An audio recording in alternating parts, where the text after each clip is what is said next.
Hello and welcome to the Problem Gambling Podcast. I'm Barry Grant, an addiction counselor with Extern Problem Gambling, and my co-host is Claire Donegan, an expert by lived experience and gambling recovery coach and project lead of the Empower Her Recovery Network. That is a mouthful. I don't know how I remember that every time. And our guest today is Richie Paxton, who is the head of programs with Epic Restart Foundation, which I think a couple of our guests previously have actually been through your program, Richie, if I remember correctly. Claire has a much better memory than I do, so maybe she might remind me. But I've always heard great things about Epic Restart Foundation, and really looking forward to hearing more about it today.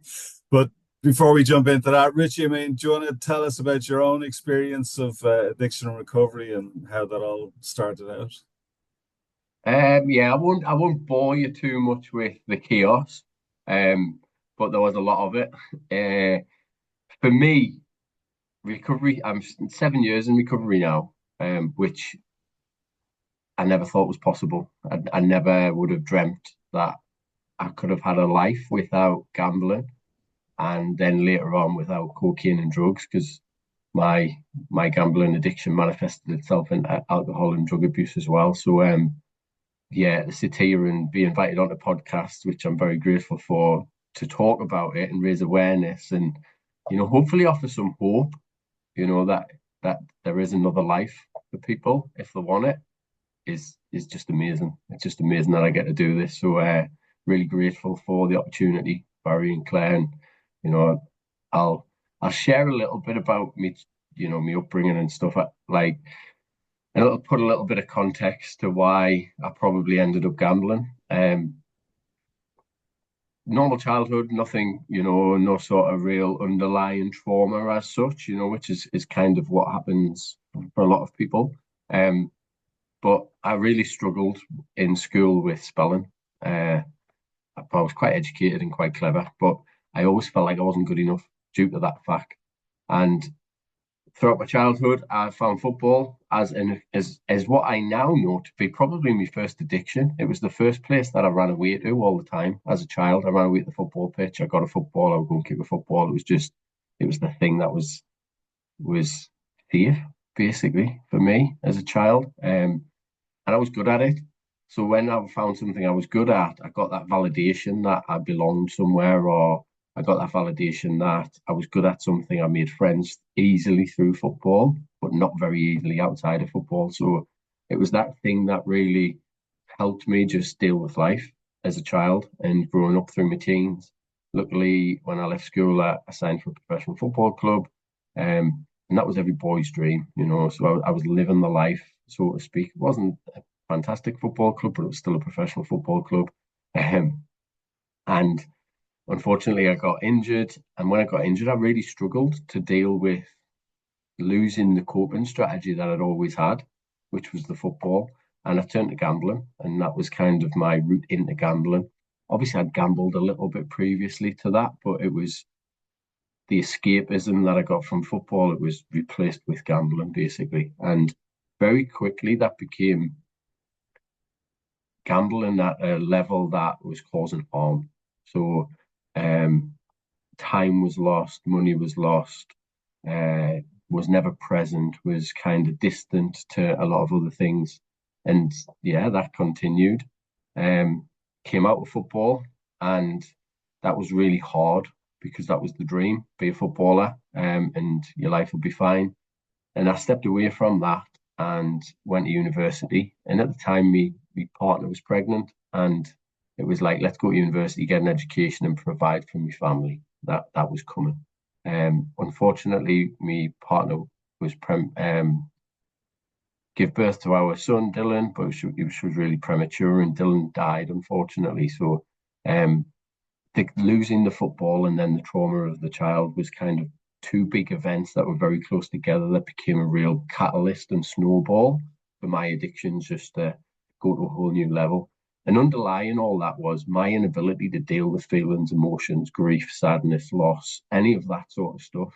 Um, and it just manifested itself. And as we know, addiction is progressive, and it progressed very quickly for me. through university, still managed to go to university and get through university, and just everything was, my brain, my head was occupied with gambling, from morning, noon, and night. 22 was the first time I reached out for help, but it was kind of forced. I was led there by other people, and probably wasn't what I wanted. I remember the first session, somebody said to us, "Do you want to stop gambling, or do you just want to gamble responsibly?" And I was like, music to my ears, that, if I can gamble responsibly, you teach me how to do that. So I'll have a bit of that. Because I couldn't see my life without gambling. Anyway, through my 20s, I'd always held down a good job, and I was very proactive in work. So gambling never stopped us from working, but actually what it does is it enables you to do more of it. And then I want to work more to get more money. And then I want to try and make money in as many different ways as possible so that I've got the source of income so I can gamble. Had a few geographicals, moved to Manchester, come back to the Northeast, set up my own little business in the Northeast, which was all around health and well-being. So everything I've ever done in my life was about helping other people have a better life, which is quite ironic, really, because all that was happening in my life was it was falling apart internally. But to the outside world, I presented as having my shit together, is what I kind of would say.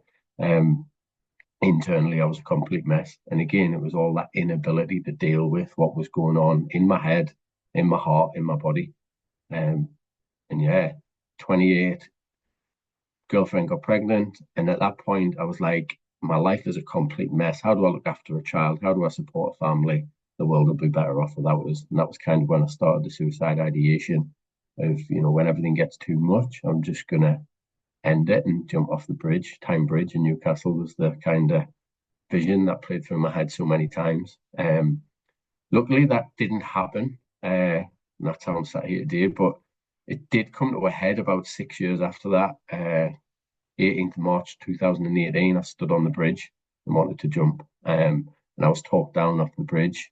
And I heard these words, which will ring in my ears ever since. A woman said to us, "You might feel like dying today, but you don't want to die for the rest of your life." And that was such a powerful thing to say. And you know what? When she said that, I just thought, you're exactly right. I don't want to be here right now, but I want to sort myself out so that I've got a life for at this time, 2 kids, and for myself. And from that moment on, my life changed. I said help for the first time, and I really meant it. And that was the difference. Took us to Sport and Chance, which is a rehab centre in the UK, which was set up by Tony Adams, who was England and Arsenal captain football. And he set that up to help people who've been involved in professional sport. So although I wasn't in professional sport for very long, it still enabled us to get that help and support, which was the starting point of Richie going on this, all I can say is, wild journey. And you might think the wild journey was through active addiction, but the journey I've had in recovery has been just as wild, but so much more fulfilling. Through myself in education and personal development, and that's kind of who I am. I'm a learner. That's what I like to do, is to be a better version of myself. And I'd always been like that, but I'd always been there to help other people. But now it was a time to look at myself. And what I found in my early days is everything everybody was saying was external. So do all these external things and it'll make you feel better, and it'll stop you from gambling, and use your banking blocks and have blockers and give your money to somebody else and do all these things. And that helps in the short term. But as more time went on, I started getting more resentful, and, just that wasn't working for me. And nobody had ever really said, until I got into rehab, look at yourself, look internally. And that was a different world, because that's what I'd always avoided, them internal feelings, emotions, and everything else. And yeah, that started a journey of recovery. 12-step recovery was big for me. Like I said earlier, alcohol and drugs were part of my story. And I found 12-step recovery in Narcotics Anonymous. Narcotics Anonymous was much more me, let's say, than Gamblers Anonymous. Gamblers Anonymous was about the external, where when I went into Alcoholics Anonymous and Narcotics Anonymous, the 12 steps was much more internal, and that started the journey. But like Richie, yeah, you get to a point, like everything I do in life, I get to a point and go, I need to know more. So I was like, oh, well, 12-step recovery is great, but what was that based on? And then you go down the route of Buddhism and, religion and all these different things. And they're just scripts that have been repeated themselves over and over and over again throughout time. And it's about finding out who you are. Ultimately, that's what I kind of come to is find out who your authentic self is, create values that mean something to you, and live your life by them. And that's what I kind of done. Through that journey, I went back to uni and done a counselling course because I thought that was the only way I could help people. And then I finished that and told my story a bit and was in the news and press and then I ended up at Epic, which was a new space that was kind of being created in this gambling harm sector. We had treatment, we had education, and people would stop gambling, but then there would be lots of relapse.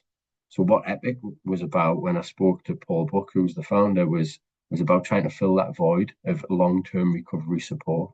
And that really like resonated with me because it was like, let's forget about the gambling. How do you be a better person? How do you be a better version of yourself? And I think that ultimately is the thing that I'm most passionate about in this space and my saying is, if I can help you create a life you don't need to escape, you'll never want to gamble again. And that's ultimately what we try and do with Every Restart Foundation in multiple different ways and through different programs. But that's a whistle stop tour of kind of where I am and how I got to where I am now. But extremely grateful for the journey. What I would say is I'm so grateful that I found gambling. I'm so grateful that I found drugs, and I'm so grateful that I found cocaine when I found them, because without them, I don't think I would have survived because I didn't know how to live. And all I'd done was found things that helped us escape the pain and discomfort that I was in. So them things served me until they got to a point where the pain was too much and I needed to do something different. And without them, like I say, I just didn't know any different. I didn't know any better. So they give me an opportunity to get to the point where I asked for help. And without them, I don't know where I'd be. So I'm not going to sit here and slate them. Although they did become a massive issue in my life and caused us a lot of pain and a lot of other people a lot of pain, they kept us alive as well. Yeah, that's a really interesting way of looking at it. That if you hadn't been through those terrible experiences, you wouldn't be the person who you are today, or am I paraphrasing that okay, or interpreting that okay? I don't want to be putting words in your mouth, but I suppose that's what I'm getting from what you're saying there. I think, yeah, for a lot of people in recovery, they have learned so much through the horrible experiences that they've been through that it does shape them. And there is that huge personal development piece in whatever form it comes. You mentioned the 12-step approach, or it could be some other form of recovery pathway or treatment or whatever it is. But Yeah, and I've had loads of them, Barry. I think it's important. Just like the drink, the drugs, the gambling served me until they didn't serve me. 12-step recovery served me till it didn't serve me. Like Gamblers Anonymous served me till it didn't serve me. There was then I worked with a few coaches, like life coaches, business coaches, spiritual coaches, and they all served a little part of the journey that I've been on. And I'm always one for going, well, what can I try next? And I firmly believe that that's the joy of recovery, is I've getting the opportunity to try all these different things. And some of them I thought, that's a bit woo-woo, that's a bit bullshitty. And that hasn't worked for me, but I'm okay with that. Like just give it a go. And that's what I would say to anyone in recovery early days. If you've never tried it, try it. Even if you have tried it, try it again because you're currently in a different place than you ever have been in your life, and you'll never be in this place ever again. So if you have tried it and it didn't work, try it again, and you just never know what might come along. And for me, everything serves you till it doesn't serve you. yeah, that's a great point. And there's that old idea, you'll never step in the same river twice because the river is never the same and you're never the same. So like that is true. You can come back to something that you didn't find beneficial at the time, the first time you tried it, or it wasn't resonating with you, wasn't clicking with you, and then you try it again, and now it starts to resonate, and now it starts to click. So absolutely, that's great advice.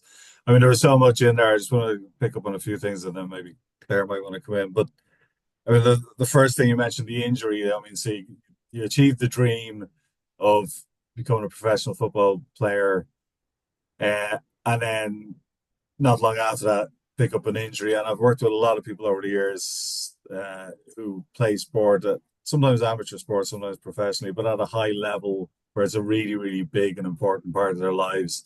And they pick up an injury, and maybe they gambled moderately before then, or they might not have gambled at all, but they pick up the injury, and especially in the age of online gambling, could be laid up with a broken leg, stuck at home, bored, restless. This really important thing that normally plays such a huge role in their lives is off the menu, and they're sitting there with the phone or a laptop, and they're into sport, right? So they're mad into sport, so they might start doing some bets on whatever sport they're interested in, and then it can spiral and spiral and spiral. So that is maybe, and you might have come across that in your own work, Richie, as well, in terms of Yeah, I think that there's definitely a correlation between having money, having time, um, and trying to escape, and even football, any professional sport, you have a lot of downtime. You have a lot of, opportunity to gamble. And it's about how do you fill that void. And sometimes what people don't realize is it's a lonely world being a professional sports person. A lot of people say this lifestyle of like money and fame and all the rest of it, but actually it can be quite a dark place as well. So you've isolated yourself, a lot of professional sports people are obsessive over their sport and they neglect every other part of their life. What I found in my recovery actually was when I've looked back, everything I got from professional sport was all just a lie anyway. Like, because I was just the commodity, because I was good at something and I was able to give value to somebody else. It wasn't actually what I got from it, it was what I was seeking through other people's validation. So again, it was still an external thing.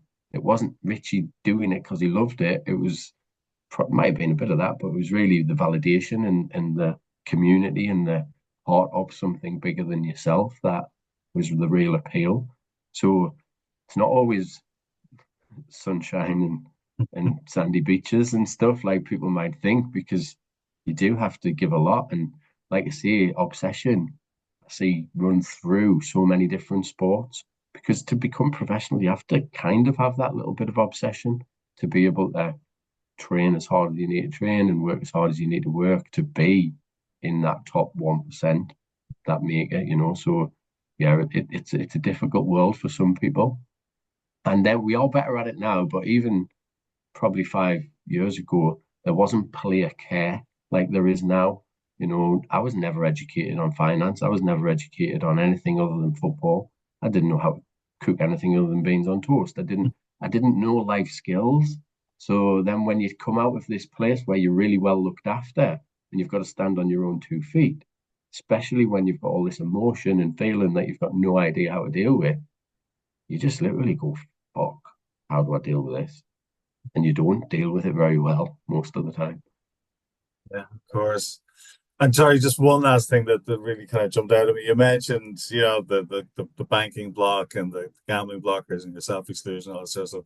Like I would call that triage. That's like when you arrive into the emergency department and there's blood squirting out of you and they stop the bleeding. So like that's step one, stop the bleeding, right? Yeah, It's not recovery, right? It helps you in your recovery because it dials down the opportunities to gamble and it gives you a little bit of headspace to start working on your recovery. But I would agree with you that that is not recovery. It's a tool, or they're a set of tools, but recovery is, like you've touched on so many times already, like how do I deal with overwhelming emotion like yeah, this when things feel like too much? Like my go-to thing is gambling or it's cocaine or it's alcohol or whatever because it's a quick fix, it's convenient, I know it works because I've done it loads and loads of times before. So my brain is going, do that, right? That's the thing. It's going to solve this emotional problem quick. It's the external thing. Give me that. And recovery is learning how to go, well, maybe I can solve it with another external thing like going for a run. And you touched on that as well, the externals. Or maybe I need to look at how do I deal with this and how do I cope with this internally? And maybe that's psychologically, emotionally, spiritually for people who are kind of interested in spiritual side of things, and having all of those things at your disposal, or as many as possible, I would say, at your disposal. But like, yeah, big difference between the triage, which is stop the bleeding, just some of the tools that you mentioned, and getting into recovery. Claire, jump in there. Any thoughts or questions? I will just say on that before Claire jumps in. So I call that minding the gap, Barry. So Viktor Frankl has a saying which is something along the lines of between stimulus and response is a space, and in that space is our power to choose. Our growth and our freedom lies in that choice. Something along them lines. I've just completely bastardized that a little bit, It's but pretty good. that's kind of where it is. And for me, all that means is how do I mind the gap from the trigger, the action or the behavior that I choose. And then blockers are great because they might give you time to make a different decision or a different choice, but they're never gonna work long term forever. They're just another layer, they're just another barrier, they're just another hurdle you might have to jump through. But we know deep down if you really want to do it, you'll find a way. And that's the stuff you've got to deal with. That's the stuff you've got to learn about. And like you say, tools that you can put in your toolbox are the thing that we all need to learn in recovery. And we need to know how to become resilient. How do we become resilient, and how do we actually reach out and use the things that we've learned and we now have to our availability in terms of and some of them things aren't always good, by the way. Because I run now, but I also can have an unhealthy relationship with running. I play golf, I can have an unhealthy relationship with golf. When you get obsessive or you just use it to avoid, it's then just the same. You're still acting out in a way. It just might be in a slightly healthier way. But like you say, it's how do we have the ability to sit with feelings, emotions without actually needing to act? And sometimes you might go for a run, you might play golf, you might eat chocolate, you might go do some online shopping, and it might be less destructive than all the other things. But actually, how do we sit with ourselves? True recovery for me. Oh, love absolutely everything you said. When you say mind the gap, all I can think of is the tube. But it's something memorable, so that's a good one. And you see that, Claire. So Stacey, who works with us, we talk about this all the time. And off the back of doing a podcast together, we actually got 2 keyrings sent to us in the post, which were the London Underground that said on it, mind the gap. I have it. Yeah, and it is that thing that it's that constant thing. If you see it all the time, you're telling yourself, mind the gap, mind the gap, mind the gap. And that's this new story that you can create for yourself. Yeah, absolutely. And it's something that you recognize as well. I gave up coffee for Lent, Richie, and the problem with giving up coffee that I was addicted to was that I started drinking tea, okay? And now I can't drink tea without a bit of sugar. So I bought these little, do you know the sticks that tell you only have like a spoonful in it, right? But anyway, the ones I got were gem, and they have these little quotes and sayings on them. And I looked at I made one this morning, and the top of it is in Irish, but then it gives you the translation afterwards because I can't read Irish, as bad as that is to say. And it said, every wise man has made mistakes. You know what I mean? But it's very, very true to what you were saying, I feel, about, like you're not saying you're glad you hadn't these addictions, but you're saying you're grateful that you had them so that you could experience the recovery process. And without that, you would not possibly be a fully formed human being that you are today. And I get that. That's something we've talked about quite a lot actually on this podcast. I've said the same. I don't think I would actually be a fully functioning adult if I hadn't have had to go through that experience. Yeah, 100%. I think it gives you that opportunity to massively go on this journey of discovery. A lot of people call it recovery, but I think it's about actually finding out who you really are and what you really like and, what makes you tick. And life for me, and this is just something that I've thought about like probably the last 6 months, life is just about creating stories. So whatever story you want to create for yourself can become your reality. Because if you tell yourself it enough times, you stop believing it anyway. And And this has come from working in the gambling harm space. And I look around and I see lots of different things going on in the gambling harm space. And I don't begrudge anyone their story because it's theirs. And their story then creates their narrative, how they want to perceive life and how they want to perceive the world and how they want to perceive other people. And, all of this stuff is just about their perception of what went on for them. And how do we make sense of what went on for me or what went on for individuals so that actually I can move on with my life? So that story I've created for me is, had I not been through all that struggle, I wouldn't have the quality of life that I've got now. I wouldn't have my kids back in my life that I've got now. I wouldn't have the job that I've got now. I wouldn't be able to help people like I help them now.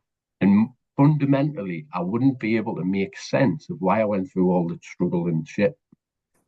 But I have made sense of all that. And all of that gives us the strength now to be able to go and share with other people and support other people so that they can get through it.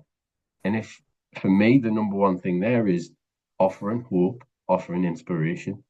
Because if I can do it, anyone can. Like, ultimately, that's what it's about. Let's help you create your new story about the life you want to go and live. Yeah, absolutely. And that's something when I did my coaching diploma, they'd always say, write your own story. And I think that's important to say because we have our own perception of what happened, but I think that gets very influenced by our perception of other people's perceptions of us. And in reality, they are not relevant. You know what I mean? Like it's about how you deal with something, how you decide to move forward and what you decide to do with that. But it's not an easy task for people who haven't gone through that journey of self-discovery that you're talking about. Yeah, it's definitely not easy. One of the things that I get presented with all the time is, it's okay for you. I'm like, yeah, well, that's cool. Yeah, you might think that because you're in a place of struggle or crisis, but it wasn't always okay for me. And then they'll say, but it's ingrained in us and it's my beliefs. And I talk a lot about core beliefs. And actually, you can change your core beliefs anytime you want. And people will say, oh, no, it's not that easy. And I'll say, well, did you used to believe in Santa Claus? And most kids will go, yeah. And I'll say, well, when did you stop believing? Oh, well, I got 10, 11, 12, whatever. I'll say, so your core belief changed. And why did it change? Because you had new information, you had new knowledge, you had new understanding, you had a new story. So all you've done through that process is you've changed the story that you had from childhood and early days, and you've changed it into a new story that suits your teens.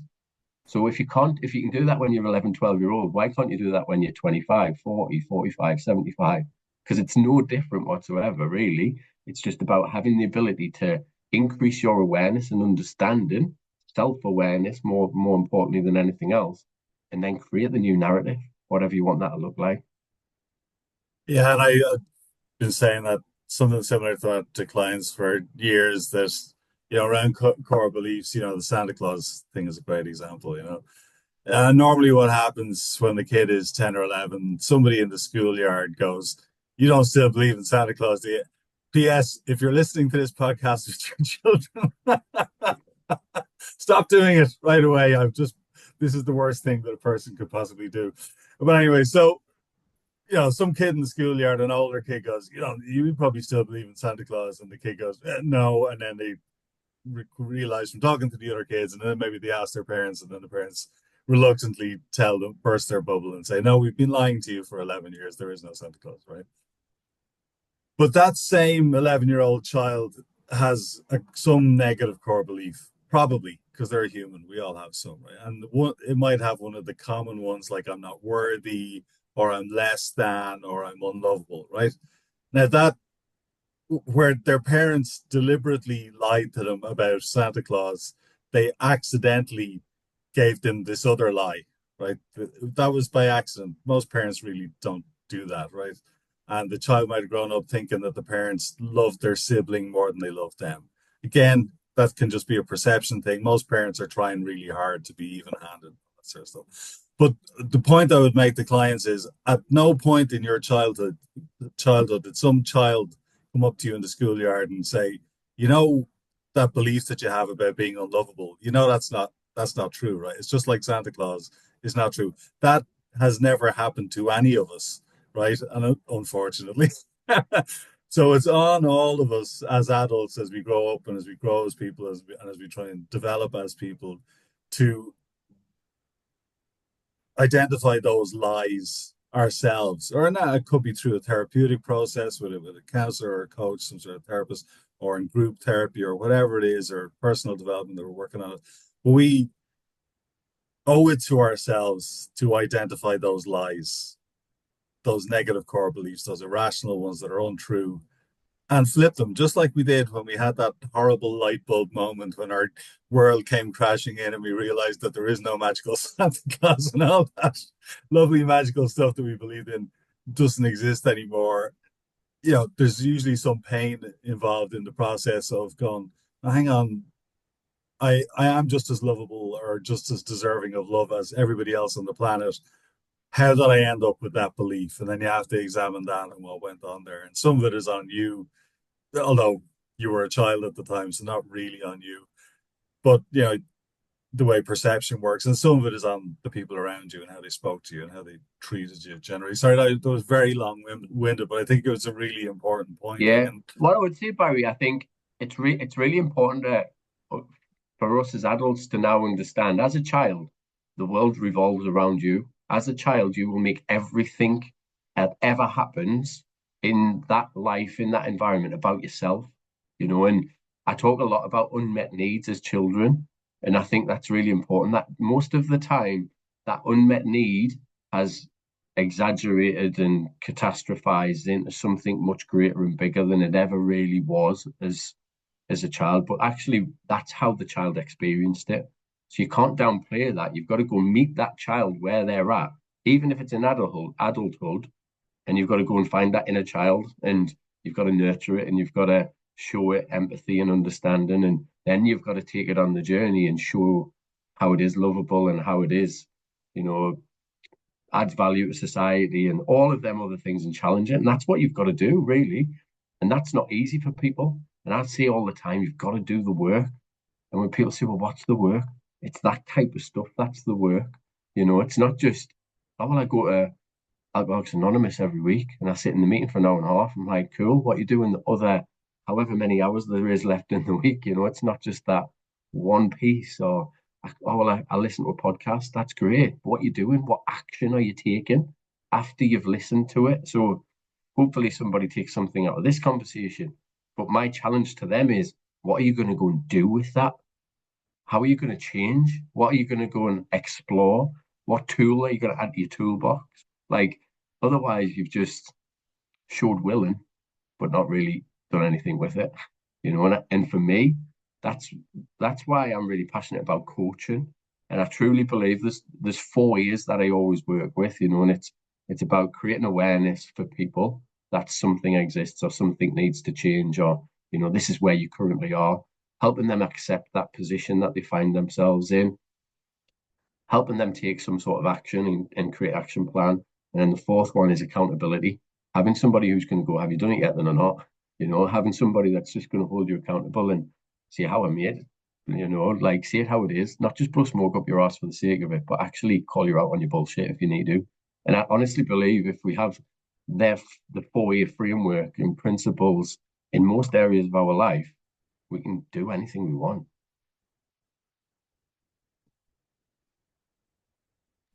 I completely agree with you. Absolutely love that. And it's true. And it's a hard place for people. We called it, like, there's that edge of chaos where you're like almost there, but you're not really there, but you just have to take that next step. The accountability piece, it's so important. I think it's tough for people. I think it takes them a while to get there, but that is why this is a journey, and I would completely agree with you. Tell us about Epic though, because I mean, this is something that I have known a lot of people who've gone through your program. I've heard absolutely nothing but good things every time, and actually it's something that I hope to do myself in the future, because it seems like the work you do there, it seems to bring people from just one level to the next. Yeah, and kind of the phrase I would like to use is we take people from surviving to thriving. Like, that is what it's about for me. It's about how do we give people that opportunity, and We started 4 years ago as a new concept. Let's help people in what was then classed as aftercare. And it was like people coming out of treatment just need that little bit of extra support. And what we quickly learned and through the process was that actually what we need to do is go and meet people where they're at. So we need to become very person-centered and we need to meet individuals where they're at. And once you start doing that and having conversations, we can create awareness of what they potentially see as flaws, as as areas of improvement, of where they want to make progress. Our thoughts in the early days was that actually once people come out of active addiction, we then need to help them get jobs and deal with debt and write CVs and all these things that I'm talking about here. They're all external again, aren't they? And if you go back to me at the beginning, all these external things only work short term anyway. So what we've done is we flipped that on its head and actually went, if you want somebody to write a CV for a new job or apply for a job, what have you got to do? You've got to increase their confidence and belief that they can get the job, that it's something they want to do, and they know that it's going to add value to their life. So we started looking at the person and the individual, and we now have a recovery coaching program, and we also have a few other programs, but at the heart of everything is about meeting individuals where they're at, helping them raise their awareness of what potential they have within them, and then giving them autonomy to go and take the next step in their life. And I think them things are really important, self-awareness and autonomy, because we all get told what we should be doing, and we very rarely do it. Once you choose it's something that you want to do because you have greater understanding and awareness, the opportunity to do it and the chances of doing it are just so much greater. So that for me is what it's about. The recovery coaching piece is about helping people take the next steps. We have a few different programs now, which is great. So we have a REACH program, which is all about raising awareness. So we raise awareness in ethnic minority groups, in voluntary community sectors, and it's kind of like an awareness piece. And the whole purpose of that is that there is multiple pathways to recovery. It's not about getting people into treatment. It's not about getting people into rehab. It's not about getting people into GA. It's not about getting people into peer support. It's about helping people understand what all them things are and then seeing where do you think would work, what would work for you. And then when we identify that, helping them and then supporting them into the right appropriate places. And what I would say about Epic is the thing that I think we pride ourselves on the most is we're not precious of people. We're precious of people going to the services that they feel like they need to go to. So we'll send them out all over the place and signpost and refer, because actually what you're then doing is building rapport and trust with that person that they're going on their own journey. 9 times out of 10, they come back later down the line anyway, because they've got that trust and understanding. So keeping a hold of people just isn't serving them, So I really encourage services, and we hear collaboration all the time, but seeing collaboration is very different to hearing the word used. So where can people, and I challenge anybody that works in this space, how can you collaborate with somebody? How can you go and do that collaborative piece of work that adds value to the person's life that we're trying to support? Because that's what we're all in this for, is to support individuals to have a better life and move forward. So that's the big piece that I really encourage people to do. Our other programs, we have like an online community. So we have what's called Epic Restart Community. It's an app that you can download on your phone. It's kind of a bit of a self-help tool, but on there's opportunities to do group coaching sessions, there's guest speaker sessions, there's lived experience talks. There's loads of different opportunities that you can engage with other people on a recovery journey. Now, if anybody's on a recovery journey, it can get quite lonely. And if you're lonely, you're probably going to struggle. So surround yourself with as many other people that you can that are on a similar journey and have an understanding of who you are and where you're trying to get to, and you'll probably have more success. And that's what the community is about, is hopefully giving people that opportunity. We also then have a few like residential events where we bring people together for weekends where they can then get to know each other. And there's always a theme to the events. So we have 4 themes that run through our organization, which are increased health and well-being, increased confidence and self-worth, resilience and coping strategies, and then connection and relationships. And when we decided to change the model, we went out to all of our members and community and asked them, what is it that you really struggle with? And they were the 4 things that I come back as. And actually, when you think about them 4 things as being like the table the table's legs. If you take one of them away, the table falls down, and generally that's what we find in recovery. If people aren't aware of them four things and struggle in one area, then it gets difficult.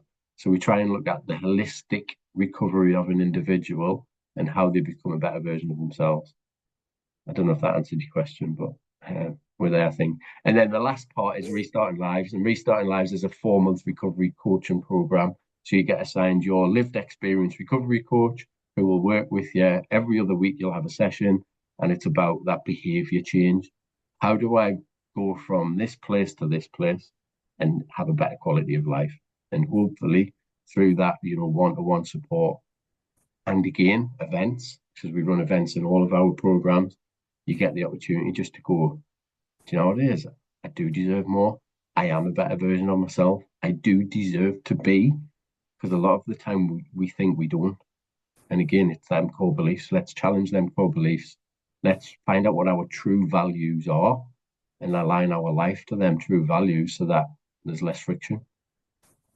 Love that approach you're taking though, Richie. And I think from, speaking to a lot of people who've gone through your service, I think what's really, really lovely about it is, it doesn't matter what stage you're at. Like there's people who've been in recovery for 10 years, they're coming to you for those weekends and just for that, I suppose, revamp that they need or reconnection that they need with their own recovery journey and with people around them. I think that's absolutely fantastic. Yeah, I appreciate that. And that's something that I really pride ourselves on, is that we offer anybody, because life throws challenges at us, life throws curveballs at you. And if you always used to use gambling in this instance as your way of dealing with those curveballs, what we never want to do is for you to feel like you have to go back to there again and use it. Hopefully reconnect, re-engage, come back on a program, get a bit of support for a period of time. And what I would say is, if you do 4 months of support and then 12 months down the line you need more support, come back. That's the whole point. It's there forever. It's there for people's journey. What I would say is, what I would never want people to do though is become dependent on us as a service. And so that's why our program is all about empowering people to make their own choices and to find their own support networks and to go and reach out into their local communities to find the support additionally to gambling specific support. Because actually, we recover better in community than we do on our own. So, in the Northeast, that's where I'm from, Northeast England, we go to cold water dips, we have running groups, we have friendship groups, we have men's groups, I feel like we're so lucky. But actually, if I was to go to any part of the UK, even probably the world, most Western cultured worlds, I could probably find these groups, that you could find them. And it doesn't even have to be gambling specific, because there has to become a point in your journey when it's not about gambling anymore, it's about having a better life. And I think that's the most important thing I would want people to focus on, is it doesn't always have to be gambling specific. And some of the groups that I'm involved in now, they have some of the amazing human beings who've never had put a bet on in their life, but they've had different struggles. But actually, how they actually move on in life is very similar. Yeah. And again, I would love if we had something like that here. It is just amazing. And you've kind of set a standard there that I think everyone should be looking at doing, because this is a legacy harm issue. We don't stop after 10 sessions and just get better. It doesn't happen that way. So I'm so impressed with what you've managed to do in such a short period of time, really, to get all of that together. The name Brad Waldron comes to mind. Is that a workshop you do? Brad Waldron is one of our coaches. So Yeah. Brad is just an incredible human being. Brad's been on a journey himself. He used to work in America for Tony Robbins, big motivational speaker in America. And then he went and started working with Stephen Covey. And he was kind of Stephen Covey's guy to bring all of his work to the UK. So Brad works with us, and we run workshops which are kind of based on Stephen Covey's book, 7 Habits of Highly Effective People. And we teach people about how to instill some of these habits to create a better framework for life.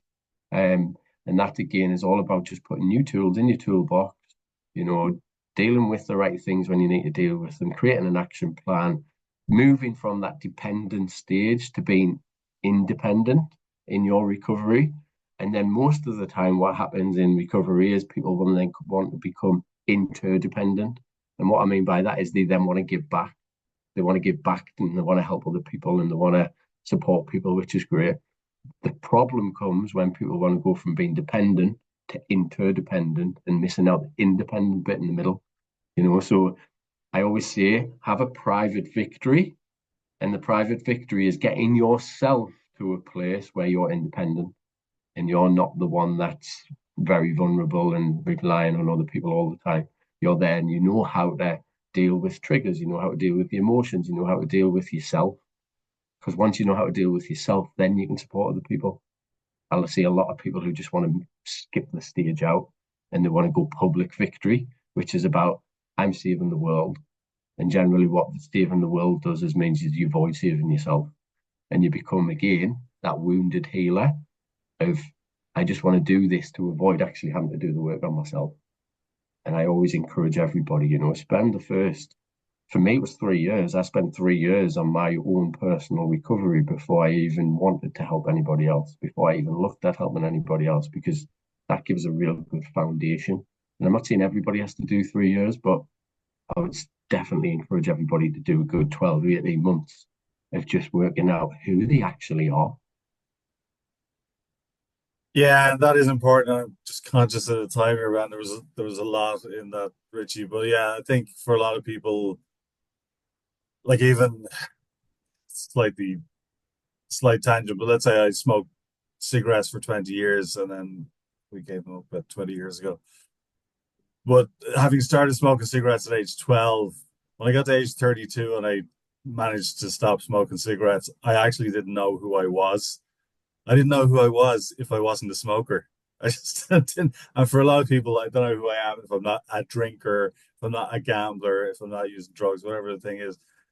And that there's a big process there. Like that took a lot of time to kind of come out the other side and go, no, hang on, nobody's born to be a smoker or a gambler or a drinker or any other thing. You're born little baby. That's it. Blank slate to a certain extent. A lot of genetic stuff in there as well. But nothing was mapped out for you to say, well, you're definitely going to be addicted to that was stuff that happened along the way. And that's nobody you mentioned the story earlier on. That doesn't have to be part of your story going forward. You can pick a day, make that your sober day, your sobriety day, and say, right, the story is going in a different direction, right?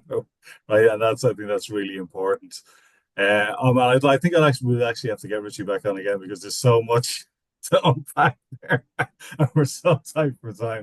But the service The sounds amazing. last thing I would say, Barry, is throughout your life, throughout your journey, throughout your recovery, whatever your story is, the acceptance piece is really important. But also, I would say part of that story doesn't always work out like you want it to work out.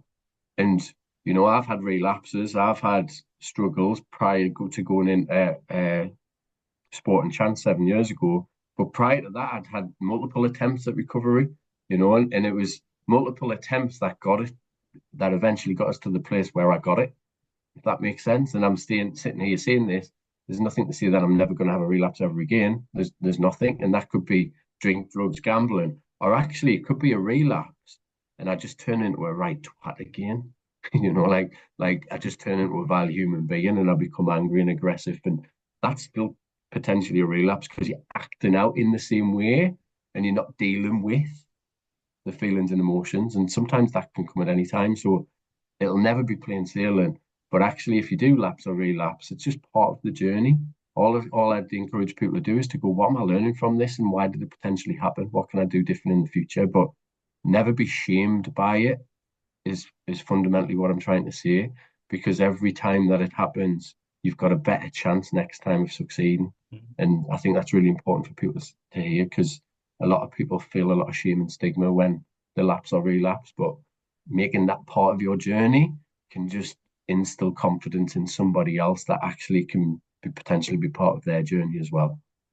Yeah, and that is really important. And thanks for saying that. And you probably mentioned that a few times over the years, but like You can learn so much from relapses, and that's not the end of the journey. It's not the end of the story. It's just a part of the journey and part of the story.